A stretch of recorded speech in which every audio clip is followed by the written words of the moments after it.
Subscribe to my channel for more videos and press the bell icon for latest updates. रहमानिर्रहीम।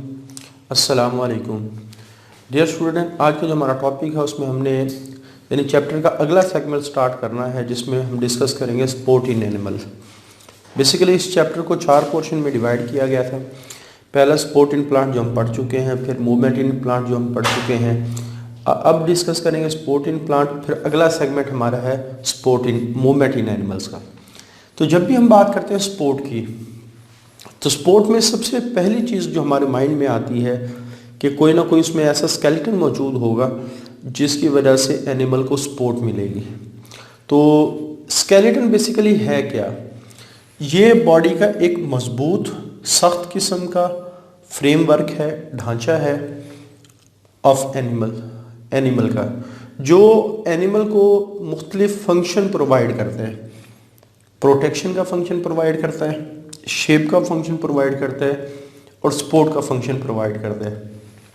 ये जो definition की गई है आमतौर पे ये हायर एनिमल के लिहाज से की गई है, क्योंकि हम स्केलेटन की एक टाइप ऐसी भी पढ़ेंगे जिसमें ना प्रोटेक्ट करने की प्रॉपर्टी है, शेप और सपोर्ट देने की प्रॉपर्टी भी किसी हद तक है, ज़्यादा नहीं। ठीक है, तो स्केलेटन एक ऐसा टफ और रिजिड फ्रेमवर्क है एनिमल का जो एनिमल को प्रोटेक्शन, शेप और सपोर्ट देता है। कंपोजिशन आमतौर पे इनऑर्गेनिक भी हो सकता है, ऑर्गेनिक भी हो सकता है, बोथ। जैसे काफ़ी सारे ऑर्गेनिज्म ऐसे हैं जिनमें इनऑर्गेनिक है, कैल्शियम कार्बोनेट का बना होता है। जितने भी आर्थ्रोपोड है उसमें वो आमतौर पे जो एक्सोस्केलेटन है वो काइटिन का बना होता है, वो सारा ऑर्गेनिक है। लेकिन ज़्यादातर जो हमारे पास एनिमल हैं उनमें इनऑर्गेनिक सब्सटेंसेस भी हैं, ऑर्गेनिक भी है। जैसे ह्यूमन बॉडी का स्केलेटन, उसमें एक तरफ तो कैल्शियम फॉस्फेट है जो इनऑर्गेनिक है और दूसरी तरफ प्रोटीन्स हैं जो ऑर्गेनिक हैं। तो ये आप लोगों ने जहन में रखना है कि स्केलेटन सिंपल इनऑर्गेनिक भी हो सकता है, जैसे कैल्शियम कार्बोनेट का बना हुआ एक्सोस्केलेटन मोलस्कन में पाया जाता है। सिर्फ ऑर्गेनिक का भी हो सकता है, जैसे काइटिन का बना हुआ एक्सोस्केलेटन आर्थ्रोपोड्स में पाया जाता है। दोनों का भी हो सकता है, जैसे ह्यूमन बॉडी का अपना स्केलेटन, इसमें दोनों चीज़ें मौजूद हैं। उसके बाद सिक्रीशन, प्रोटोजोन्स। बेसिकली हम एनिमल की बात कर रहे हैं तो प्रोटोजोन एनिमल लाइक प्रोटिस्ट हैं।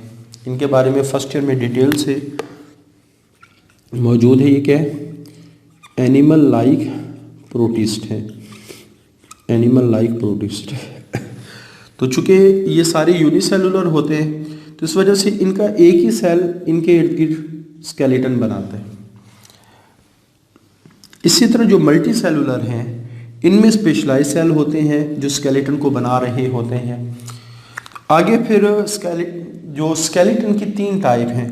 कुछ में सिर्फ पानी स्केलेटन का काम कर रहा होता है, कुछ में स्केलेटन बॉडी से बाहर होते हैं जिसको एक्सोस्केलेटन कहा जाता है, कुछ में एंडोस्केलेटन मौजूद होते हैं। तो ये 3 टाइप्स हैं, इनको हमने डिटेल से डिस्कस करना है।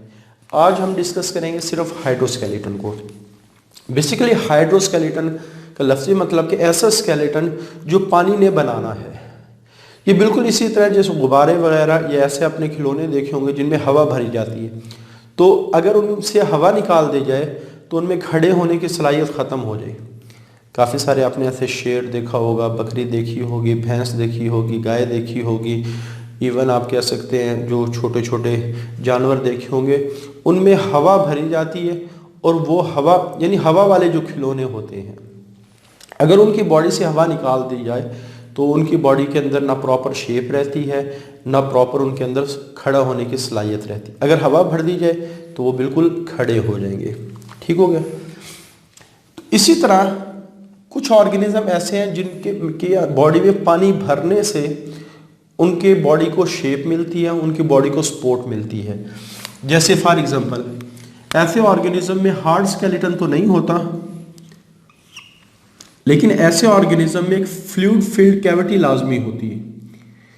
कैविटी एक ऐसी खाली जगह है जो पानी से भरी होती है। जैसे उस फ्लूइड फिल्ड कैविटी को निडेरियन में हम गैस्ट्रोवेस्कुलर कैविटी कहते हैं। इसको गैस्ट्रोवेस्कुलर कैविटी क्यों कहा जाता है? क्योंकि इनकी बॉडी में ये खाली जगह है ये वो जगह है जो इनका डाइजेस्टिव सिस्टम भी है, ये वो जगह है जो इनका ट्रांसपोर्ट सिस्टम भी है। गैस्ट्रो आमतौर पे डाइजेस्टिव सिस्टम से रिलेटेड है, वेस्कुलर आमतौर पे ट्रांसपोर्ट से रिलेटेड है। तो कोई भी ऐसी खाली जगह जो डाइजेशन भी कर रही है, ट्रांसपोर्ट भी कर रही है, वो गैस्ट्रोवेस्कुलर कैविटी कहलाती है। और सीलोम, तो कुछ ऑर्गेनिज्म के अंदर सीलोम पाई जाती है, जो बॉडी कैविटी का एक नाम है। सीलोम बॉडी कैविटी को कहा जाता है। तो वो फ्लूइड फील्ड से भरी होती है, और ये जो फ्लूइड भरा होता है इन कैविटीज़ के अंदर, यही बॉडी को सपोर्ट दे रहा होता है। उसके बाद हाइड्रोस्केलेटन बॉडी को सपोर्ट भी प्रोवाइड करता है, और मसल को मूव करवाने के लिए सरफेस भी प्रोवाइड करते हैं। मसल उस वक्त तक कभी भी मूवमेंट प्रोड्यूस नहीं करता जब तक उसको सपोर्ट ना मिले कॉन्ट्रैक्ट और रिलैक्स होने के लिए।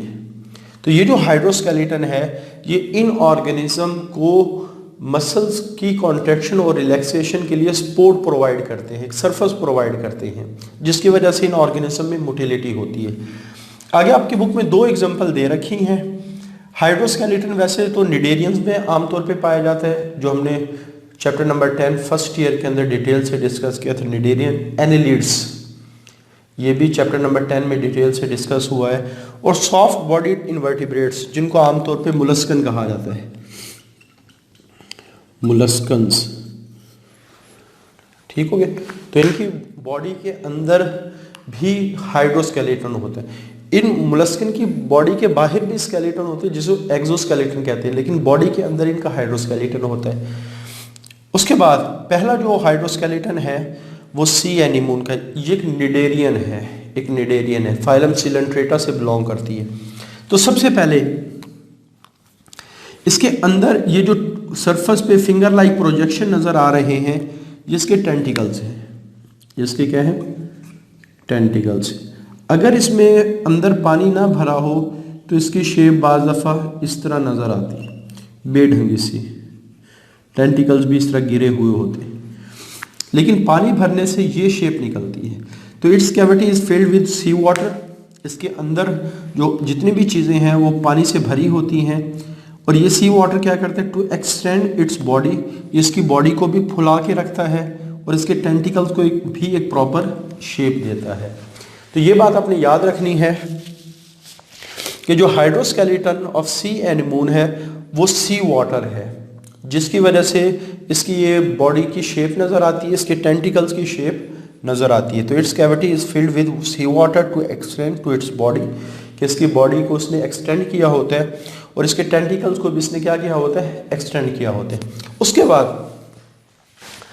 अगर सी एनीमोन अपराइट पोजीशन में आना चाहती है, यानी सी एनीमोन खड़ी होना चाहती है, ये कंडीशन आप समझ के सी एनीमोन बैठी हुई है, और ये वाली कंडीशन है सी एनीमोन अपराइट, खड़ी होने वाली पोजीशन है, अपराइट पोजीशन। तो इस पोजीशन से इस पोजीशन में कैसे आएगी, तो इसका सिंपल सा मैकेनिज्म ये है, इसके अंदर पानी तो वैसे ही भरा होता है, तो ये अपना माउथ को क्लोज कर लेती है। ये इसका निडेरियंस में सिर्फ एक ही सुराख है जो इनके माउथ का काम भी कर रहा होता है, जो इनके एनस का काम भी कर रहा होता है। तो sea anemone closes its mouth, mouth बंद करेगी, फिर ये क्या करेगी, अपने मसल्स को जो सर्कल्स की शक्ल में अरेंज होते हैं, ऐसे गोल गोल अरेंज होते हैं, सर्कल की शक्ल में अरेंज होते हैं, उनको कंस्ट्रिक्ट करेगी, ऐसे कंस्ट्रिक्ट। तो ये बिल्कुल इसी तरह जैसे गुब्बारे को ऐसे अगर ऐसे दबाया जाए तो वो लंबा हो जाता है। तो जब ये मसल कॉन्ट्रैक्ट करेंगे तो अंदर पानी के ऊपर एक प्रेशर आएगा। जैसे फॉर एग्जांपल ये एक सरफेस है, अगर ये पानी से भरी हुई है, इसको अगर हम ऐसे प्रेस करें तो अंदर जो पानी है उसके ऊपर प्रेशर आएगा, और पानी ऊपर और नीचे जाने की कोशिश करेगा, क्योंकि अगर हम इस तरह प्रेस करें तो पानी ऊपर और नीचे। कोई भी चीज़ ऐसी है जो फ्लेक्सिबल हो, अगर आप इसको ऐसे प्रेस करें तो वो ऊपर और नीचे की तरफ मूव करती है। अब नीचे तो जा नहीं सकते क्योंकि नीचे सरफेस पे अटैच है, तो सारी फ्लेक्सिबिलिटी ऊपर की तरफ मूव करके, और ये शेप मेंटेन है। यानी आप ये समझ लें कि जब इसने खड़ा होना होता है, यानी अपराइट कंडीशन में आना होता है, कंस्ट्रिक्ट इट्स मसल फाइबर, वो अपने मसल्स को कंस्ट्रिक्ट करेगी जो आमतौर पे सर्कल्स की शक्ल में अरेंज होते हैं। जब कंट्रैक्शन ऑफ मसल होती है, पुट प्रेशर ऑन फ्लूइड, तो कंट्रैक्शन ऑफ मसल की वजह से अंदर एक प्रेशर आएगा और यही प्रेशर बॉडी को मजबूर करेगा, फोर्स करेगा to maintain the upright stature, कि वो बिल्कुल खड़े होने वाली हालत में आ जाए। स्टेचर कहते हैं किसी भी हालत को। तो आप देखें अगर पानी ना होता तो कभी भी ये शेप मेंटेन नहीं रह सकती थी, ठीक है, कभी भी ये शेप मेंटेन नहीं रह सकती थी। और अगर पानी ना होता कभी भी इस तरह की मूवमेंट ना होती। तो आप ये समझ लें कि सी एनीमोन की बॉडी के अंदर जो सी वाटर है वो इसको इस तरह की शेप भी दे रहा है और इसको इस मूवमेंट के काबिल भी बना रहा है। तो यही स्केलेटन के बड़े फंक्शन है कि मूवमेंट के लिए रिस्पॉन्सिबल है, शेप के लिए रिस्पॉन्सिबल है, सपोर्ट के लिए रिस्पॉन्सिबल है। उसके बाद अर्थवॉर्म। अर्थवॉर्म हाइड्रोस्टैटिक स्केलेटन होते हैं। अर्थवॉर्म की अगर बात करें तो ये एनिलिड से बिलोंग करता है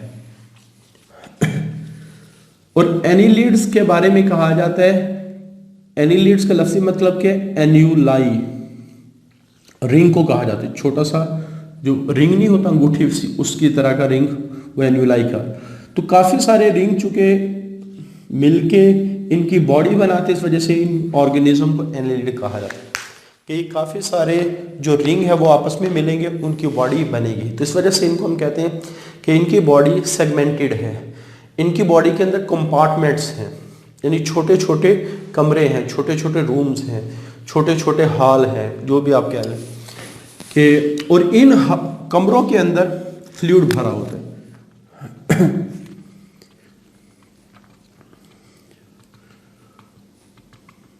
ऐसे ये फ्लूइड भरा होता है और ये कमरे एक दूसरे से अलहदा होते हैं। दरमियान में एक दीवार होती है जिसको सेप्टा कहा जाता है। तो अपने जहन में रखना है कि अर्थवॉर्म के अंदर हाइड्रोस्टैटिक स्केलेटन ये छोटे छोटे काफ़ी सारे फ्लूइड फिल्ड कंपार्टमेंट पर मुश्तमिल है, जिनको सेप्टा अलहदा करते हैं हर कंपार्टमेंट को दूसरे कंपार्टमेंट से। अच्छा, उसके बाद इनके ऊपर अरेंजमेंट ऑफ मसल। तो हर कंपार्टमेंट पे, जैसे मैंने एक कंपार्टमेंट बड़ा करके ड्रा किया है, तो यहाँ दो तरह के मसल अरेंज होते हैं।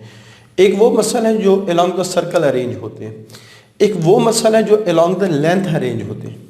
यानी आप कह सकते हैं कि इस तरह की जो अरेंजमेंट है वो अलोंग द सर्कुलर है और इस तरह की जो अरेंजमेंट है वो अलोंग द लेंथ है। यानी जैसे आप ये समझ लें कि ये मार्कर है, अगर मैं इस पर ऐसे ड्रा करूं तो ये सर्कुलर मसल बन जाएगा। ये क्या बन जाएगा? Circular muscle. तो ये अलोंग द सर्कल है। लेकिन अगर मैं इस तरह ड्रा कर तो ये आप कह सकते हैं लॉन्गिट्यूडिनल मसल बन जाएगा। तो ये लॉन्गिट्यूडिनल मसल है, ये क्या है? सर्कुलर मसल है। तो इसी तरह जो अलोंग द सर्कल अरेंज होते हैं वो सर्कुलर मसल हैं, जो अलोंग द लेंथ अरेंज होते हैं वो लॉन्गिट्यूडिनल मसल हैं। ठीक हो गया? अच्छा, उसके बाद अगला पॉइंट क्या है? इन सर्कुलर और लॉन्गिट्यूडिनल मसल की वजह से कंपार्टमेंट के ऊपर क्या इफेक्ट होगा? यानी जब भी सपोज आप कहें कि सर्कुलर मसल कॉन्ट्रैक्ट करेंगे, ऐसे कॉन्ट्रैक्ट करेंगे, ऐसे कॉन्ट्रैक्ट करेंगे, तो इसकी कॉन्ट्रैक्शन का क्या असर होगा कि जो पहले सेगमेंट चौड़ा था, इनकी कॉन्ट्रैक्शन से सेगमेंट छोटा हो जाएगा लेकिन लंबा हो जाएगा। जो लॉन्गिट्यूडिनल मसल है वो सेगमेंट को ऐसे खींचते, ऐसे खींचते, ऐसे खींचते। ठीक हो गया? तो यानी आप ये समझ लें, जब मसल कॉन्ट्रैक्ट होते हैं तो मसल एक तो आमतौर पर छोटा नज़र आता है और मोटा नज़र आता है। जैसे मैंने यहाँ आपको नज़र आ रहा होगा, ये जो ग्रीन कलर के हैं ये सर्कुलर मसल है, और ये जो सर्कुलर मसल्स हैं, ये वाले जो ग्रीन कलर के आपको नज़र आ रहे हैं, ये मैंने बारीक इस वजह से बनाया क्योंकि ये रिलैक्स कंडीशन और साइज़ भी इनका बड़ा है। लेकिन जब ये कॉन्ट्रैक्टेड कंडीशन में आए तो इनका साइज़ छोटा हो गया और वो कहते हैं मोटे भी हो गए, थिक भी हो गए। तो इसी तरह जब सेगमेंट के सर्कुलर मसल कॉन्ट्रैक्ट करेंगे और उसी वक्त लॉन्गिट्यूडिनल मसल लंबे हो जाएंगे। पहले लॉन्गिट्यूडिनल मसल मोटे हैं लेकिन छोटे हैं, जब ये सर्कुलर मसल कॉन्ट्रैक्ट करेंगे तो सर्कुलर मसल छोटे और मोटे हो जाएंगे, जो लॉन्गिट्यूडिनल मसल है वो लंबे हो जाएंगे। उस वक्त लॉन्गिट्यूडिनल मसल क्या हो जाएंगे? रिलैक्स हो। तो अगर सर्कुलर मसल कॉन्ट्रैक्ट करते हैं और लॉन्गिट्यूडिनल मसल रिलैक्स करते हैं तो सेगमेंट क्या हो जाते हैं, लंबा हो जाते हैं। ठीक हो गया। अच्छा, जब सर्कुलर मसल को कॉन्ट्रैक्ट करने से पहले ये क्या करते हैं, इनकी सरफेस के ऊपर कुछ छोटे फिंगर लाइक प्रोजेक्शन होते हैं जिनको सीटी कहा जाता है। ये अपने सीटी को बाहर निकाल के जमीन के साथ फिक्स कर लेते हैं। जमीन के साथ क्या कर लेते हैं, फिक्स कर लेते हैं। उसके बाद जब ये सर्कुलर मसल कॉन्ट्रैक्ट करते हैं तो पानी जो अंदर है वो इधर भी प्रेशर लगाएगा, इधर भी प्रेशर लगाएगा। ठीक, अब जब ये इधर और इधर प्रेशर लगाएगा तो ये सरफेस फिक्स होने की वजह से ये इधर नहीं आ सकती, फिर सारा प्रेशर एक ही तरफ चला जाएगा। यानी जो पानी यहां से टकरा के ये भी वापस आ जाएगा और यहां एक प्रेशर लगा दे। चूंकि दीवार इलास्टिक है इस वजह से ये सारी दीवार इधर आ जाएगी। तो हमारे पास जो, और ये सर्कुलर मसल ने कॉन्ट्रैक्ट किया तो ये लंबे हो जाएंगे। उसके बाद ये क्या करते हैं, अपनी इस सीटी को उठा लेते हैं और अपनी इस सीटी को फिक्स कर लो। तो जब लॉन्गिट्यूडिनल मसल कॉन्ट्रैक्ट करेंगे तो लॉन्गिट्यूडिनल मसल कॉन्ट्रैक्ट ऐसे करते हैं, यानी ये सेगमेंट को छोटा करने की कोशिश करते हैं। ठीक है, यानी इस सेगमेंट को छोटा करने। अब ये दीवार इधर से इधर आनी है, ये इधर से इधर आनी है, फिर वो सेगमेंट क्या हो जाएगा, मोटा भी हो जाएगा और छोटा भी हो जाएगा। लेकिन चूंकि ये दीवार फिक्स है इस वजह से सारी ये वाली साइड फिक्स होके इधर आएगी ऐसे। अब इसका इफेक्ट क्या होगा, अगर आप देखें एक दफ़ा सर्कुलर मसल ने कॉन्ट्रैक्ट किया, एक दफ़ा लॉन्गिट्यूडिनल मसल ने कॉन्ट्रैक्ट किया, ठीक है, तो इनकी एक एक दफ़ा कॉन्ट्रैक्शन की वजह से पहले सेगमेंट अगर यहाँ था अब यहाँ, ये बिल्कुल इसी तरह है। जैसे आप ये समझ लें कि ये कंडीशन है, उसके बाद सबसे पहले ये वाली दीवार फिक्स हो जाती। जब सर्कुलर मसल कॉन्ट्रैक्ट करते हैं तो जो सेगमेंट वो इस तरह लंबा हो जाता है लेकिन बारीक भी हो जाते हैं।